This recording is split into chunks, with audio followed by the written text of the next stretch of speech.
Lyndon here with My Modded Mini. A common question I've had on the couple of YouTube videos I've put up is what it's like driving a classic car as a daily driver.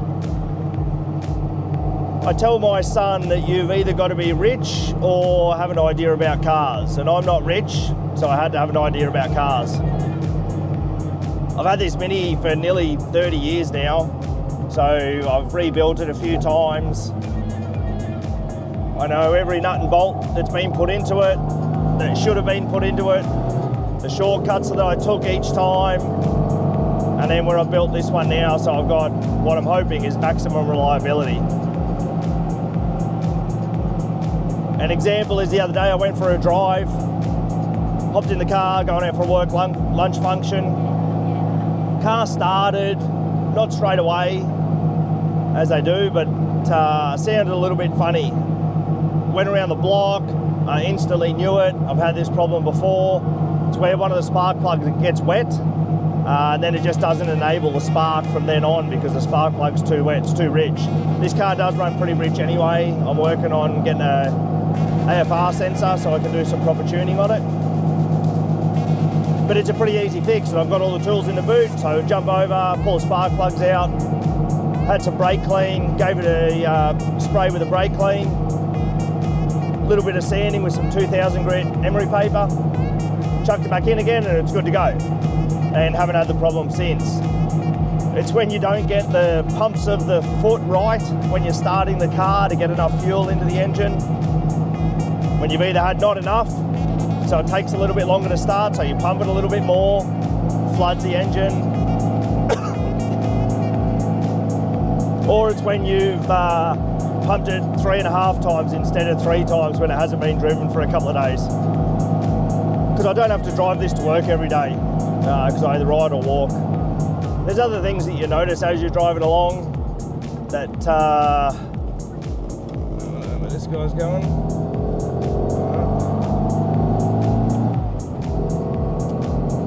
That the mirrors are tiny, they're hard to see out of, they don't have enough adjustment. The car itself is small, it's really noisy, it's rough. I've normally got hearing protection in here, so just a set of earplugs that if I'm going on a long drive, I'll sort of put those in because you get to places and you're overly fatigued. It's hot if it's hot, it's cold if it's cold. I do have a small heater in this one though. It's something that my wife and I agreed on when we were doing the last rebuild, is because we move around Australia a fair bit for work and we can't guarantee we're always going to live somewhere where it's warm. We wanted to have a demister and a heater function as well. It's a small radiator, like out of a water cooler for a computer. Got a small computer fan hatch hooked up to it, and yeah, you turn that on and I've got it vented through my 2 vents here.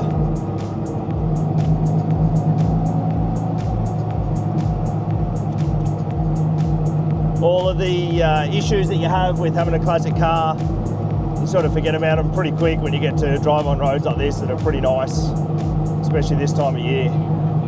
Everything's nice and green.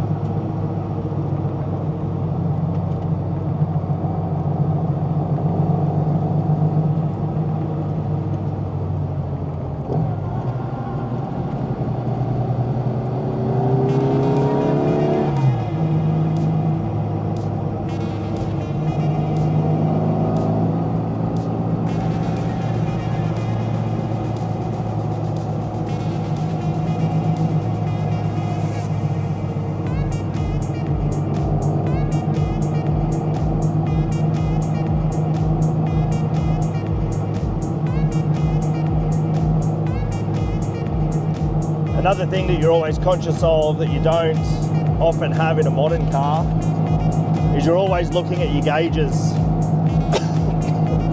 We're starting to drive cars that are, well, this is a 1969, so you're sort of talking like 50 years old. Even though I've rebuilt bits and pieces, it's still an old car with old bits in it. It's still old technology. And that's where having a digital dash like this rather than just the lights is good, because I can see exactly what everything that's happening in the engine is doing at the moment, and I can see it as per a gauge. So what's the process for owning a classic car? Well, it's the same as any car, but you just need to keep an eye on it. Things don't last forever, so I check for any new drips of oil. I've always got 1 or 2 drips of oil.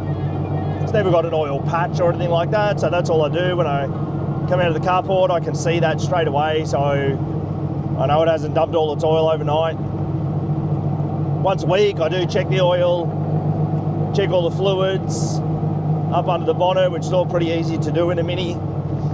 They're not brightly coloured yellow like modern cars, but it's once you get to know it, you know which things to check.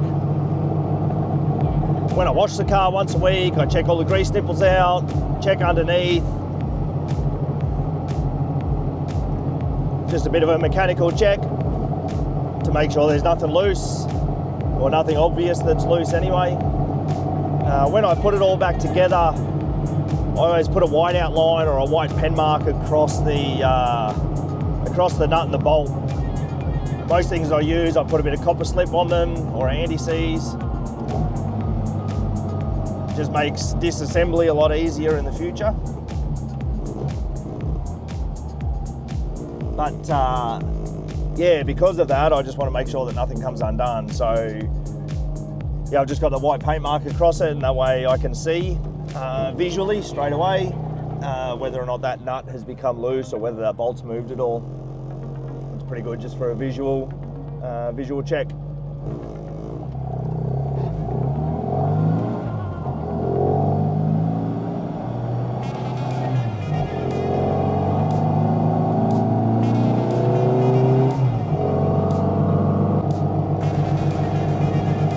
Like I've said in some of my other videos, this is the 1330, so that's a 1275 out of a Morris 1100S. This one's been bought out 60 thou. I've got a 45mm Weber on it. It runs pretty rich at the moment, and I get about 13.5 litres for 100 Ks. So when your tank's only 25 litres, it does seem like you're spending a fair bit of time at the service station filling it back up again.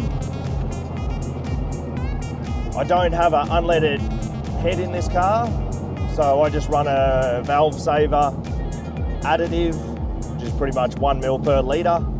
So I've got a small little container of it in my door card that I made a little foam slot for it to go into.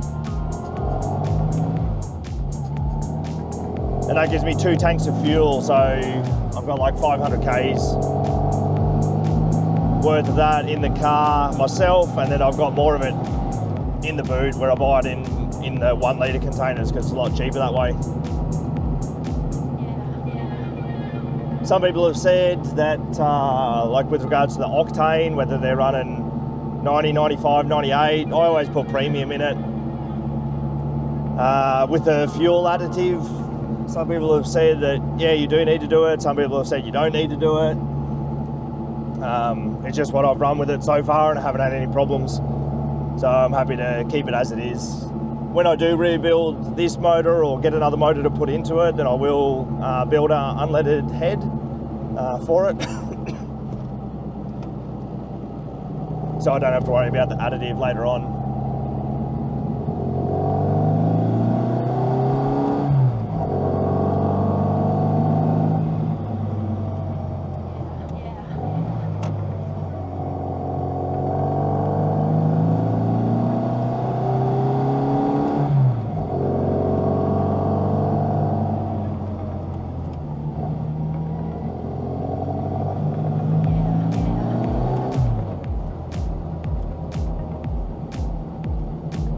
So that's up one of the hills on the Mornington Peninsula, just nice and easy. It's just a fun drive in the Mini as well. But so a couple of things, oil pressure stays the same for me on that one, but something that does obviously creep up, it's going slow uphill, so a fair bit of load on the car. So my temperature gets up to about 70 degrees on there, but it's a pretty cold day today. So normally, like we'll see what it gets to just rolling down here.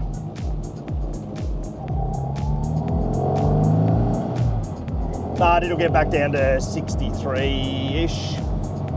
Just driving along normally, and it's about 10, 15 degrees outside at the moment.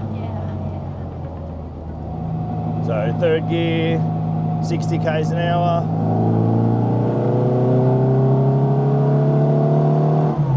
K's an hour. So it's fun to drive. I like the induction noise. It's got that real Weber pulse to it that you can hear as well, and I like this exhaust. Just a nice sound.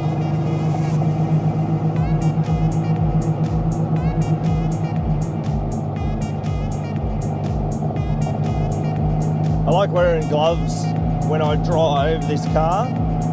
A couple of reasons for that. One, I bought this steering wheel secondhand, and I spent ages scrubbing it and all the little bits of dirt out of the little dimples on the leather, so it keeps it clean. But also the Minis, even though they're not a big car, they don't have power steering, they don't have big tyres. The tyres I've got in here are pretty sticky. So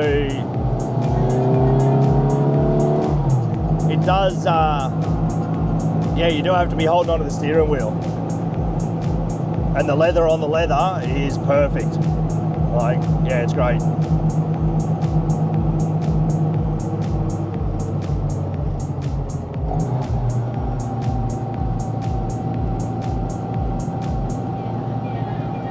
And that's about it for this drive, everyone. Thanks for watching. Like and subscribe if you like these videos. If you've got any comments or have any questions on anything I've said, put it down below and I'll get to them when I can. Thanks again. See ya.